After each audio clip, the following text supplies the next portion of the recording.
पानी हटा दीजिए, नीचे कर दीजिए। सर माँ बाप का तो यही ढिलाई है कि घर में जौरे खड़ा होके बैठकर बाल बच्चा जो टीवी खुला हुआ है वो टीवी देखे।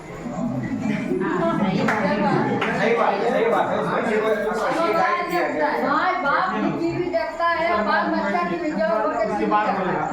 तो बच्चा स्कूल से जाता है तो वो भुला जाता है, ट्यूशनी से पढ़ के आता है तो भुला जाता है।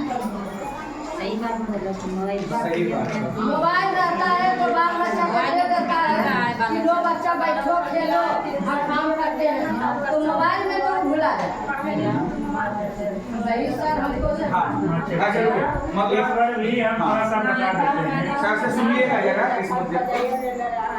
आजकल टेक्नोलॉजी का युग है। आप देख रहे हो तो स्कूल में टीवी लग गया है ना, उसको हम लगाए। आपके मन में ये प्रश्न उठ रहा होगा कि सर इसको कम मीडिया कौन काम है ना, ये टीवी सिर्फ सिनेमा का एक दिखाने का माध्यम नहीं है। ये टीवी ऐसा चीज है, ICT जो कहता है इंफॉर्मेशन टेक्नोलॉजी, कि आपका बच्चा अगर मान लीजिए 5 क्लास में है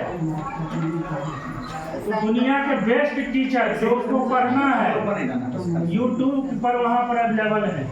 आप लोग को भी बता रहे हैं, हम जाते हैं जब भी क्लास में, हम 7 में क्लास टीचर हैं, वहाँ भी जाते हैं बच्चियों को या बच्चों को बोलते हैं कि अगर तुम्हारे यहाँ बड़ा मोबाइल है, माता पिता के पास मोबाइल है, उसका यूज करो, लेकिन गलत यूज मत करो। जो चैप्टर हम उसको पढ़ाना चाह रहे हैं, जो चैप्टर उसको पढ़ना है, सारा चैप्टर, यहाँ तक कि सरकारी विद्यालय का चैप्टर, उसमें एक अच्छे टीचर के द्वारा उसको बताया जाता है। यही नहीं, उसमें समझा कर बताया जाता है, उसका प्रश्न उत्तर है, उसका आंसर दिया जाता है।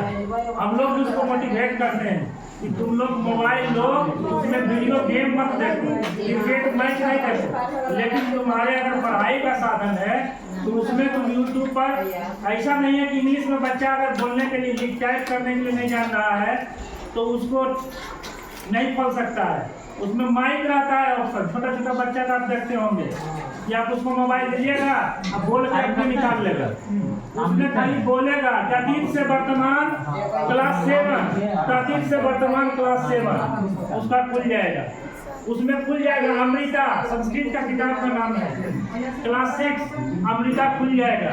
अब अमृता संतोष सर भी पढ़ा रहे हैं, हम भी पढ़ा रहे हैं, दुर्गेश सर भी पढ़ा रहे हैं, तो हमसे बेस्ट टीचर भी वहाँ है, क्योंकि शिक्षा में किसी को तौला नहीं जा सकता कि हम बहुत बड़ा विद्वान हैं।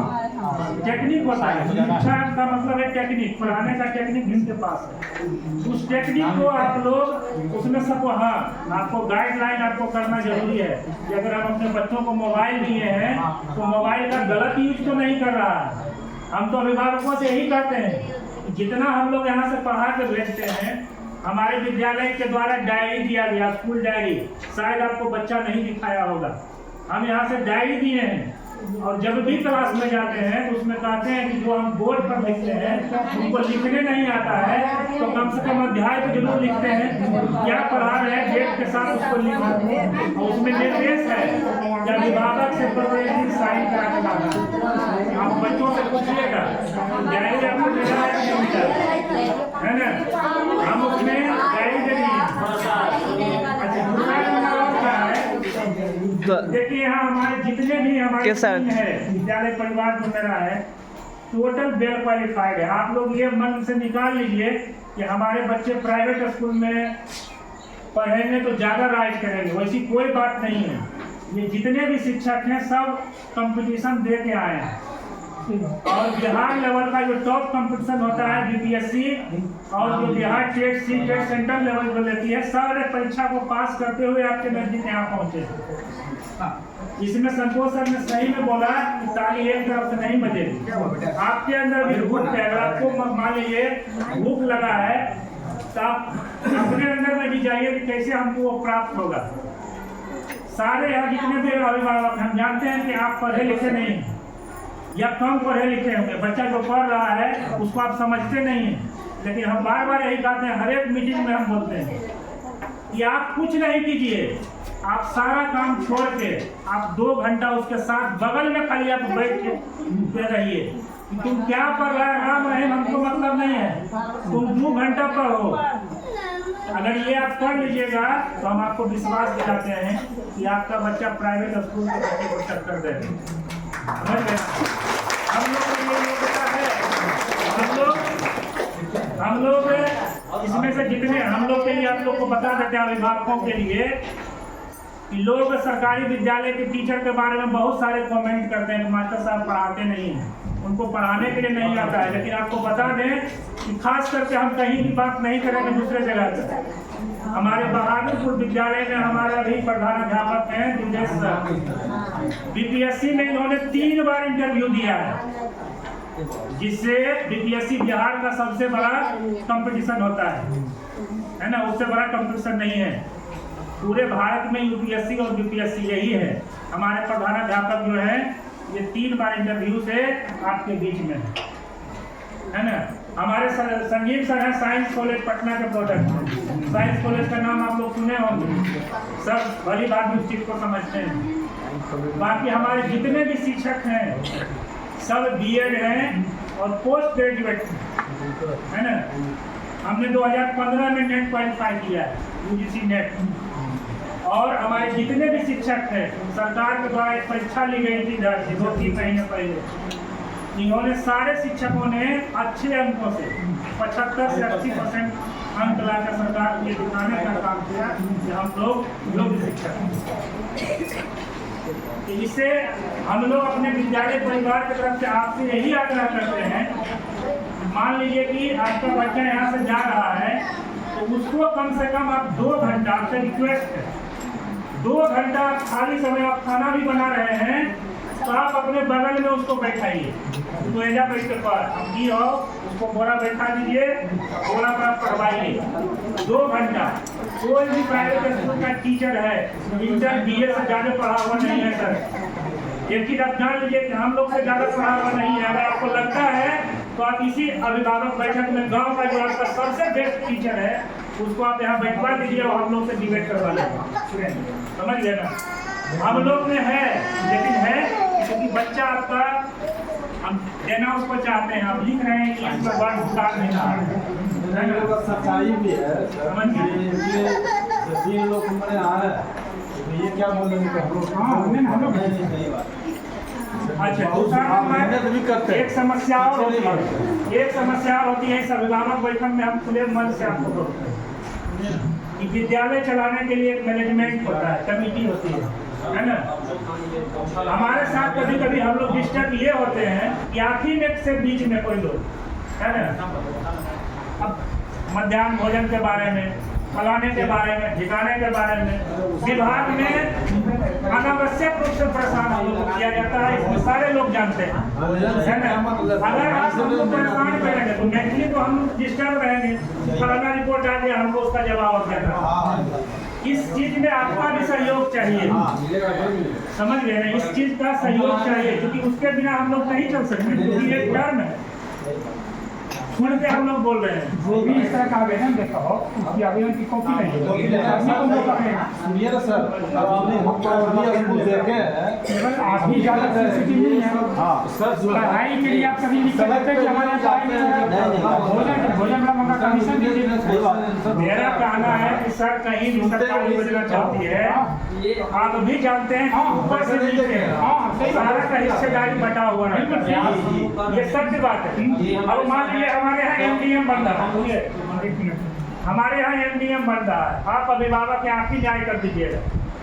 मान लीजिए कि आपके 300 बच्चे आ रहे हैं, आज की उपस्थिति 300 है तो रेशियो का हमारा बना हुआ है कि 30 केजी चावल हमको बनना है। उसी रेशियो से हमारी रसोईया खाना बना लेगी। ये तो सोच कर नहीं बना देगी, बच्चे आएंगे तब हम उसमें डालेंगे। एवरेज जो होता है, अब मान लीजिए उसमें से 1 केजी चावल का जो हुआ उसका बना हुआ सामान बच गया, उसको आप या तो बिगवा दीजिए या तो लेते जाइए है ना। अगर आप लोग कहते हैं कि नहीं उसको बिगवाइए दीजिए, हम लोग उसको बिगवा देंगे है ना। लेकिन हम ये करते हैं कि गरीब आदमी है 1200 रुपये में सर उसको 1 महीना काम करना होता है और 1 साल में मात्र 10 महीने का उसको वेतन मिलता है, 2 महीने का वेतन नहीं मिलता है। तो हम भी ये समझते हैं कि 1200 रुपया यानी 40 रुपया डेली पर, 40 रुपया में कोई भी लेबर आपके यहाँ सुबह से लेकर 4 बजे तक काम नहीं करेगा। वो आपके साथ जुड़ा हुआ है, एक सेवा दे रही है। वो कमाई नहीं कर रही है, उसका बिल्डिंग नहीं बन रहा है, एक सेवा है, आप ही के बच्चों को खिला रही है। अभी पानी की व्यवस्था है, अपना मान लीजिए कि हम लोग सफाई कभी कर लिए, आपका ऊपर से नीचे झाड़ू देना और प्लस हम लोग को पानी पिलाना, या अभी कोई आदेश दे दिया जाए कि गाँव से चलेंगे, तो ये उसके साथ है। तो हम लोग उसके साथ थोड़ा सा मानवता का व्यवहार करते हैं। चलिए भाई, प्यार के भी बच्चे हैं तो बच गया तो गिर देंगे या तो उसको दे देंगे। अच्छा, दूसरा नंबर, गार्जियन का ये भी शिकायत रहता है, कभी कभी हम लोग को सुनने को मिलता है कि हमारा बच्चा भूखले रह जाए। ये अल्पाहार है, इसको बोला जाता है अल्पाहार। आपका बच्चा अगर 8 बजे आ रहा है तो 4 बजे तक रहेगा, तो कंटिन्यू कैसे रहेगा? जो बच्चे हैं बीच का, उसके लिए आपको बता दें कि एक बच्चे के लिए जो 1 to 5 में है, मात्र 100 ग्राम उसको देना है ना। और जो बड़ा बच्चा है 6 to 8 है, उसको 150 ग्राम देना है। तो आप भी आकलन ले सकते हैं 100 ग्राम चावल कितना होगा। आप सर 100 ग्राम चावल कितना देना होगा, जो उसका मीनू है सरकार का रेट। और ये आपको स्पष्ट भी करते हैं, क्वालिटी की बात आप लोग करते होंगे। 5 रुपये में हमको बच्चे को खिलाना है, उसकी जो राशि आती है, आप सरकार बनाया है तो 5 रुपया 43 पैसा किया है। आप अपने इमेजिन कर सकते हैं कि 5 रुपया 43 पैसा में चावल छोड़ के किस होटल में आपको खिला जाए। 5 रुपया 43 पैसा यही हम लोग को मिलता है। ये पूरे अभिभावक के सामने हमको बता रहे हैं, 5 रुपया 43 पैसा जो उसका रेट है ना। अब इसमें भी आपको आपत्ति है कि हेडमास्टर साहब को बड़ी पैसा बच रहा है, समझ गए? तो इसमें तो हम सब कुछ बोल नहीं सकते हैं। दूसरी बात है कि आप देखे होंगे विद्यालय में जो भी डेवलपमेंट हो रहा है ना, ये अभिभावकों के सामने, क्योंकि आप मेरे परिवार है, हमको बोलने में कतई थोड़ा सा भी संकोच नहीं है।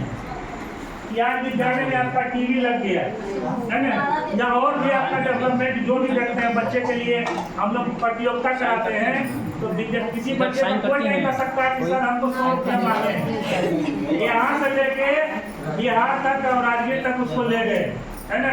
और आपका बच्चा अपने गर्व के साथ हम कहते हैं, बहादुरपुर का बच्चा अस्थाना में जब प्रखंड लेवल का कंपटीशन हुआ तो 50 बच्चे में से 54 टोटल मेडल मिला था, 27 बच्चा आपके एक ही विद्यालय से। इसके अलावा हमारे बच्चे डीएम साहब के द्वारा, आपके जो डीएम साहब के द्वारा हमारी बच्चियां अभी 9th में पढ़ रही है, डीएम साहब के द्वारा सम्मानित हुई वहाँ राजगीर महोत्सव में हमारी बच्ची। उस समय हमको ये लगा कि हम वहाँ रोते, इतनी गरीब घर से बच्ची है, क्या हम उसको बता दें? हम उसको प्रेस करके भेज देते हैं, तुम जाओ। जब वहाँ को व्हाट्सएप की सर हमको लगा क्या हम उसको बता दें, लगा कि हमारे कोई अपना बच्चा आ गया। इसलिए हम लोग अपने बच्चे से ज़्यादा मेहनत करते हैं, लेकिन समस्या कहाँ की है, अभी के बीच से लोग आता है, वो कंप्लेन वहाँ कर दिया है, वो कंप्लेन वहाँ, उस समय मनोबल टूट जाता है। आप ग्रामीण देखे होंगे, गर्मी छुट्टियों में भी हम यहाँ पर आके काम किए हैं, खुद अपने से काम किए हैं। कौन सा विद्यालय का स्टाफ या विभाग प्रधानाध्यापक हो जो वहाँ काम करता है, जैसा करते वैसा करेगा, उसका भरोसा वैसे ही होगा। लेकिन हम यही कहेंगे। और एक चीज और कहते हैं, ये टीम जो है ना सर, आप देखिएगा, इन लोग से अगर आप लोग जुड़े हैं तो बहुत ही अच्छे हैं सर। सारे शिक्षक अपने बच्चे से ज्यादा करते हैं। हमारे सर हैं तो चाहते हैं कि लोग जा ही नहीं, हमारे सीनियर थे, लेकिन हम ये कह सकते हैं एक पिता के तरह भाई की तरह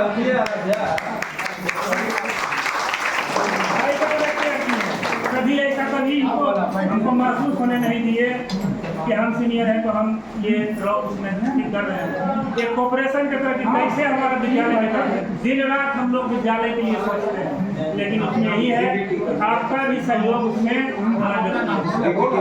आप बताइए, हमारे यहाँ 600 बच्चे एडमिशन है, हम आपको बता देते हैं, आप भी उपस्थिति आपके लिए मार्केबल चीज है ये सर, बता रहे 150 हैं। बच्चों उपस्थिति है। सरकार का निर्देश है कि 75% बच्चा दिलवा रहेगा, यानी 175 दिन उसी को हम छात्रवृत्ति देंगे। हम अपने रीजन में जितना भी लोग था 462 बच्चे को हमने पिछले बार वो साथ छात्रवृत्ति दिया। ना गरीब का बच्चा है वो नहीं भी आ रहा है सर, वो नहीं भी आ रहा है, उसको भी हम देंगे। हमने सबको देने का काम किया है। और आपके तरफ से, क्योंकि आप देखिए आप थोड़ा सा समय बदल चुका है, पहले का समय कुछ था, अब हम लोग को भी ऑनलाइन हाजिरी बनाना पड़ता है। हम यहाँ उपस्थित हैं और सरकार के रीजन में अगर हम यहाँ से ऑनलाइन नहीं देंगे तो हमें वहाँ अब्सेंट हो जाएंगे, हमारा उस दिन का वेतन कट जाएगा। अब बच्चों का भी फोटो जा रहा है। आने वाले समय में अगर आपके क्लास में 10 बच्चा है तो कहता है वहाँ की 17 क्लास का फोटो भेजिए। अब बताइए कि हम उस बच्चे के साथ कैसे क्या करेंगे, क्योंकि फोटो तो वहाँ चला गया, ऑफलाइन में रिपोर्ट चला गया। इसलिए आपसे हाथ जोड़कर रिक्वेस्ट है, जो भी बच्चे अगर यहाँ पढ़ना चाहते हैं उसको आप प्रत्येक दिन विद्यालय भेजिए। और हम आपसे प्रॉमिस करते हैं कि जो प्राइवेट स्कूल में आप खर्च करते हैं आप उसको भूल जाइए। अगर आप कंटिन्यू 2-3 महीना आप करके देखिए, जैसे हम बोल रहे हैं, आपका बच्चा उससे जरूर बढ़िया रहेगा। आप गर्व के साथ कहेंगे नहीं हमारा सरकारी में पढ़ा लेकिन आपसे बढ़िया है।